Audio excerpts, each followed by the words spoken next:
Si planean salir a comer este fin de semana, hay un restaurante local que dispone de una nueva tecnología que les ayudará a ahorrar tiempo.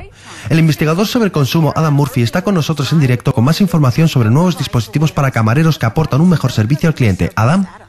El dispositivo se llama WaiterPad y tan solo se está utilizando en un restaurante de la zona metropolitana de Atlanta. Es una tecnología novedosa, diseñada para mejorar su experiencia a la hora de comer. Bueno, pues tomaré el medallón de carne flameado, suena genial, y también probaré el queso de cabra. Es una excelente selección para velada, señor. La próxima vez que coma fuera de casa, puede que se dé cuenta que ahora hay dos formas de apuntar la comanda. La vieja forma, claro, o de esta forma, usando un dispositivo llamado WaiterPad. Se puede recoger la comanda en la mesa, no hace falta apuntarse nada. La comanda va directamente a la cocina, directamente al bar.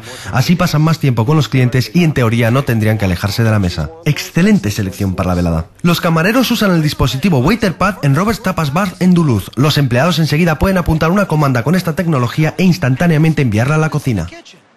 Yo estoy por el momento, así que quiero las cosas cuando las quiero y esperemos que la tecnología nos lo traiga en menos tiempo. Los clientes piensan que el dispositivo ahorrará tiempo y dinero, a la vez que mejorará la certeza. Pero ¿qué pasa con los pormenores técnicos?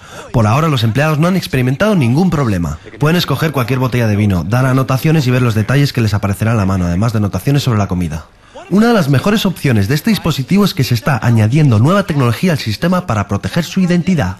Podría validar su tarjeta de crédito y como cliente la tarjeta no saldría de su vista.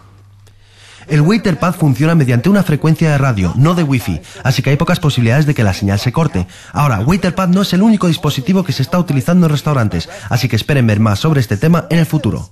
Adam Murphy, CBS News. Thank you, Adam.